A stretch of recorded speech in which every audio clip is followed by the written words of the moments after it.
14,000 बच्चा, 150 college, 2,000 faculty member, इनके साथ आप खिलवाड़ कर रहे हो, ऐसा क्यों है? अब देखो ये वो 5 हमें नहीं मिलेंगी तो हमने फिर आउट ऑफ स्टेट ही जाना है, ठीक है। हमारे पेरेंट्स भी परेशान, हम भी परेशान, तो हम चाहते हैं कि हमारी एडमिशन्स यहीं पे रहें ताकि हम अपने पेरेंट्स, देखो पेरेंट्स भी परेशान होते हैं, हम नहीं चाहते कि हमारे पेरेंट्स हमारी वजह से परेशान हो, हम बाहर जाएं। आपको पता ही है बाहर के हालात कैसे हैं आज, तो हम चाहते हैं कि हमारी जो भी मतलब सीट्स वगैरह यहाँ पे एडमिशन्स वगैरह हो जाए ताकि हम जो अपनी स्टडी कंटिन्यू कर सकें। सीट्स तो अवेलेबल हैं, तो बोल रहे हैं कि सीट्स गवर्नमेंट ने देने से बंद की है, तो हम ये चाहते हैं सर कि हमें नियर बाय सीट्स जो खाली हैं 52 जितने भी % है हमें यहाँ मिल जाए अपने वॉकिंग डिस्टेंस पे।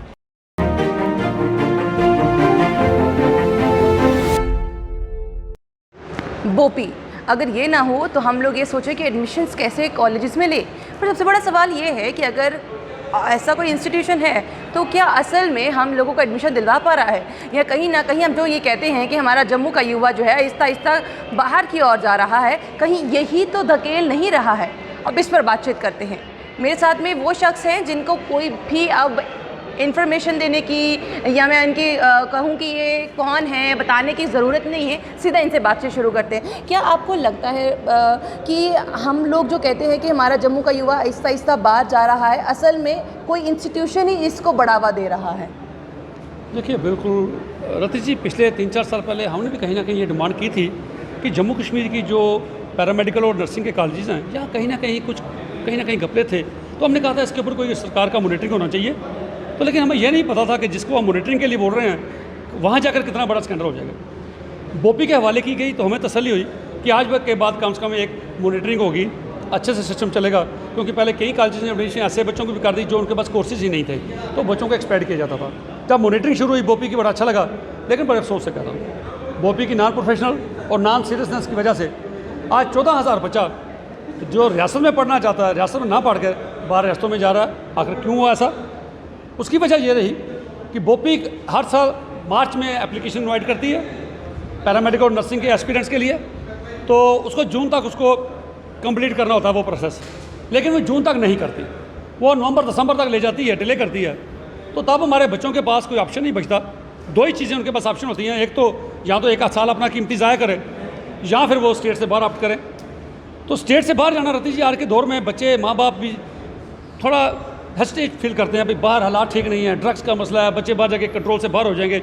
हर माँ बाप अपने बच्चे को अपनी नज़रों के सामने पढ़ाना चाहता है। और जम्मू कश्मीर में 150 के करीब कॉलेज हैं, जम्मू में, कश्मीर में और लद्दाख में मिला के, तो हर 5-10 किलोमीटर के बाद कॉलेज है। तो बच्चा अगर माँ बाप के सामने रहता है उनको तसल्ली रहती है। खास करके जब फीमेल कैंडिडेट्स की बात करूँ तो वो माँ बाप आज की डेट में कोई भी नहीं चाहता कि बच्चों को बाहर जाए। बच्चियों की सिक्योरिटी का मसला है, रोज़ चैनलों पर ऐसी बातें सुनने को आती हैं, तो माँ बाप घबराए हुए रहते हैं। तो वो जब ये उनको मजबूर किया जाता है कि आप अपनी बच्चों को बाहर भेजिए, क्योंकि बोपी टाइमली काउंसलिंग नहीं कर पाती, टाइमली एडमिशन प्रोसेस पूरा नहीं कर पाती, तो इसलिए इन बच्चों ने मुझे काफ़ी देर से फ़ोन किए। तो आज मैं भी बच्चों की सपोर्ट में यहाँ आया हूँ कि वाकई इनका बड़ा एक रीजनल जेन्युइन सा केस है। और इन्होंने सरकार को भी कई बार लिखा, लेकिन सरकार ने उस पर गौर नहीं किया। आज मैं सरकार से LG महोदय से दरख्वास्त करना चाहता हूँ कि LG साहब, हमें लगता है क्योंकि एक बार कोई गलती करता है उसको गलती की इजाज़त करती है, जब 2 बार 3 बार गलती की जाती है वो फिर गलती नहीं होती, वो डेलिबरेटली किया जाता है, इंटेंशनली किया जाता है। हमें लगता है कि कहीं ना कहीं बोपी के कुछ ऑफिशियल्स का और पंजाब में जो प्राइवेट यूनिवर्सिटीज़ हैं, प्राइवेट कॉलेजेस हैं, उनका एक बहुत बड़ा नेक्सस चल रहा है। वरना ऐसा क्या है, 1 साल आपसे गलती हुई, दूसरे साल ठीक करो, दूसरे साल भी नहीं, तीसरे साल तो ठीक करो। आज भी अक्टूबर आने वाला है, सितंबर है, तो क्यों एडमिशन जो जून में करनी थी क्यों इतनी डिले होगी? आज फिर बच्चों की लाइन लग रही है। बच्चे देखिए लखनपुर में रोज़ बसों में बैठ कर बाहर जा रहे हैं। क्यों जा रहे हैं? मैं LG साहब से दरख्वास्त करना चाहूँगा कि इस नेक्सस के बारे में ज़रूर इन्वेस्टिगेट करें, और जो बोपी के ऑफिशियल्स हैं और बोपी के ऑफिशियल्स को make them answerable, make them accountable. भाई ऐसा क्यों हो रहा है? RTI आप एक्सपोर्ट है क्या? इसमें भी आपको लगता है कि कोई ITI लगाने की ज़रूरत है, पता चले कि आखिरकार कौन ऐसा है जो हमारे जम्मू कश्मीर के युवाओं को धक्के मार रहा है? लखनपुर में जाइए और उसके बाद अलग अलग जगहों पर जाइए, एडमिशन लीजिए।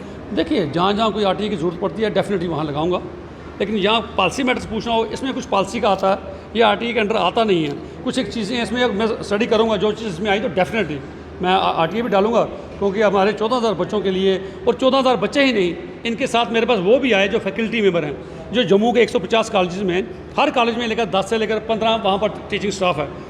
कॉलेज वालों ने इस बार उनको भी कह दिया कि अगर इस बार भी हमारे पास एनरोलमेंट बच्चे नहीं आए, हमें आपकी सर्विसेज को बंद छोड़ना पड़ेगा।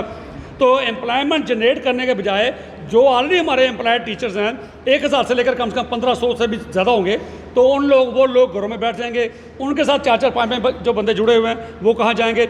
एम्प्लॉयमेंट अगर आप नहीं जनरेट कर पा रहे, जो ऑलरेडी एम्प्लॉयड हैं उनको भी आप अनएम्प्लॉयड करने जा रहे हो, तो ये कहाँ से? 14,000 बच्चों की आपने बात की क्या? 14,000 बच्चा सिर्फ जम्मू प्रोविंस का है? जम्मू कश्मीर और यूटी के मिला के 14,000 बच्चे अप्रॉक्सीमेटली हमारे हर साल बाहर जा रहे हैं पिछले 3 सालों से।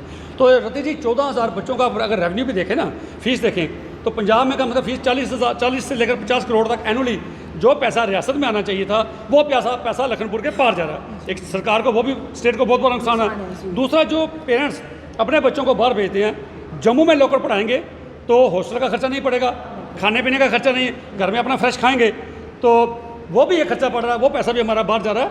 और बाहर स्टेटों में क्या किया गया? स्टेटों में जो एडमिशन की जो वहाँ एजेंसीज हैं, उन्होंने कॉलेजों को लिबर्टी दी हुई है कि ये जो सीटें आपके पास वैकेंट्स रहती हैं, आप वो आपको लिबर्टी है कि वो आप फिल कर सकते हैं जब काउंसलिंग पूरी हो जाती है। काउंसलिंग पूरी होने के बाद जो सीट्स आपके बचती हैं, वो आप बोपी के ऑफिशल्स की मॉनिटरिंग में रह के वो सीटें भर सकते हैं। लेकिन जम्मू कश्मीर में ऐसा भी कोई प्रोसेस नहीं है, जिसकी वजह ये है कि आज सारा 150 कॉलेज बंद होने की कगार पे है। बड़ा इंफ्रास्ट्रक्चर इनके पास है, कईयों ने बहुत बड़े लोन लेके रखे हैं, 3 सालों से ये लोन रीपे नहीं कर पा रहे। तो इनकी ये वो जो लगता है सरकार, जो बैंक वाले हैं, वो इनको सील कर देंगे इनके इंस्टीट्यूशन। अगर इस साल भी अगर एडमिशन नहीं हुई तो ये बहुत जल्दी इनमें से मैक्सिमम जो बंद हो जाएंगे। क्या इनका कोई साठगांठ बनी हुई है कि यहाँ के जो यहाँ के, जिसमें आपने कहा कि इतने बड़ा इंफ्रास्ट्रक्चर है, टीचर्स यहाँ पर हैं, तो यहाँ पर नहीं भेजना उनको? जब हम यहाँ पे एडमिशन ही नहीं करेंगे तो अपने आप ही तो बच्चे बाहर जाएंगे, अलग अलग कॉलेज में जाएंगे, कहीं उनके साथ साठगांठ तो नहीं है? बिल्कुल डेफिनेटली, जो हालात ये बताते हैं, तो मैं जैसे कहा 14,000 बच्चा, एक बार अगर मान लिया कोई नई उनको मॉनिटरिंग दी है, नया काउंसलिंग शुरू की उन्होंने, पहले साल में कुछ गलतियाँ रह जाती हैं, आदमी उसको आगे दुरुस्त करता था, दूसरे साल भी वही गलतियाँ हों, तीसरे साल भी वही गलतियाँ हों, तो ये गलतियाँ नहीं, ये डेलिबरेटली किया जा रहा है, इंटेंशनली किया जा रहा है कि उनके साथ जो नेक्सस बार, मैं समझता हूँ कि नेक्सस होगा, इसकी इन्वेस्टिगेशन करने की ज़रूरत है ताकि किसी मकाम तक पहुंचा जा सके कि ऐसा क्यों 3 साल से क्यों किया जा रहा है कि 14,000 बच्चा, 100-200 बच्चे की बात हो तो समझ आ सकती है, 14,000 बच्चा, 150 कॉलेज, 2,000 फैकल्टी मेंबर, इनके साथ आप खिलवाड़ कर रहे हो, ऐसा क्यों है? सो मैं आपके माध्यम से एलजी सब महोदय से दरख्वास्त करूँगा कि आपने बड़े जितने भी देखे, बाकी जगह रिक्रूटमेंट में स्कैम देखा, हर जगह बोपी में भी कहीं ना कहीं ऐसा स्कैम है, इसको भी इन्वेस्टिगेट करने की ज़रूरत है। बच्चे क्यों सफ़र करें? वहाँ भी एसआई ने सफ़र किया, जो लगे थे फाइनेंशियल असिस्टेंट, वो उन्होंने सफ़र किया, उन लोगों पे गाज करनी चाहिए जो लोग जिम्मेवार हैं इन लोगों के। तो यहाँ पर भी लेट मत कीजिए, डिले मत कीजिए, 3 साल हो गए हैं, उनको मेक देम अकाउंटेबल, पूछिए उनको क्या हुआ, तो जिन्होंने की दोषी हैं उनको सज़ा दीजिए। बच्चों को सज़ा मिल रही है, बच्चों के पेरेंट्स को सज़ा मिल रही है, उनको बाहर जाना पड़ रहा है, इसको मॉडिफाई करने की ज़रूरत है और देखने की ज़रूरत है, सीरियसली देखने की ज़रूरत है, वैसा प्रायोरिटी पे देखने की ज़रूरत है कि बच्चे आज भी सड़कों पे घूम रहे हैं, रोज़ उनको फ़ोन करके पूछते हैं आखिर एडमिशन हमारी कब होगी, तो फिर वो जाते हैं पंजाब में चले जाएंगे, बसों में बैठेंगे, घर वाले जाएंगे साथ, उनको करा के आएंगे। तो एलजी साहब, आप इन चीज़ों को देखते हैं, बड़ी पैनी नज़र से देखते हैं, इनको दुरुस्त करने की ज़रूरत है, इनको मॉडिफाई करने की ज़रूरत है ताकि बच्चों के भविष्य के साथ खिलवाड़ ना किया जाए। जो हमारे 150 हमारा अपना लोकल जो हमारे कॉलेजेस हैं, जिन्होंने आगे कितने लोगों को एम्प्लॉयमेंट दी हुई है, वो बंद होने की कगार पे हैं, वो बंद ना हो, हमारे फैकल्टी मेंबर अनएम्प्लॉयड ना हो जाएं कहीं, इनकी तरफ ध्यान दीजिए, बोपी को कहीं ना कहीं अकाउंटेबल बनाइए। बलविंदर जी, बहुत बहुत शुक्रिया हमारे साथ जुड़ने के लिए। तो इन्होंने तो अपनी राय जो है वो तो क्लियर बताई, पर सबसे बड़ा सवालिया निशान ये है कि हम कहीं ना कहीं ऐसा लग रहा है धकेल रहे हैं अपने युवा को किसी और स्टेट में। हम कहते हैं कि भैया हमारे यहाँ पर नौकरियाँ होनी चाहिए, हम कहते हैं कि हमारे यहाँ पर सब कुछ होना चाहिए, बट यहाँ पर सब कुछ है, पर यहाँ पर बच्चों को एडमिशन्स नहीं है। जो वहाँ पे टीचर्स हैं उन बच्चों को वहाँ पर पढ़ाने के लिए, अब बच्चे होंगे तभी तो पढ़ा पाएंगे, पर ये आहिस्ता आहिस्ता धक्के मार रहे हैं कि भैया आप लखनपुर के पास जाइए, वहाँ पर शायद हमारी कोई सांठ-गांठ है तो उस सांठ-गांठ को भरपूर करेंगे। यहाँ से हमारे कोई सांठ-गांठ नहीं है, इसलिए वो जो यहाँ पर कॉलेजेस बने हुए हैं उनको भी अब लोन चुकाने में दिक्कत आ रही है और हमारा युवा जो है ऑलरेडी परेशान है। देखिए, इन्होंने एक बहुत अच्छा प्लान बनाया हुआ है, जब हमारा युवा यहाँ पर पढ़ेगा नहीं तो नौकरियाँ भी मांगेगा नहीं, इसलिए एक अच्छा सा तरीका बनाते हैं कि हम उनको बाहर भेजते हैं, वो बाहर से ही पढ़ेंगे, बाहर ही नौकरियाँ कर लेंगे, यहाँ पर आएंगे नहीं तो नौकरियाँ भी मांगेंगे नहीं। क्या असल में ऐसा है? आपको क्या लगता है? अपनी कमेंट बॉक्स में जरूर रखिएगा। बने रहिए द अनकट रत्ती के साथ।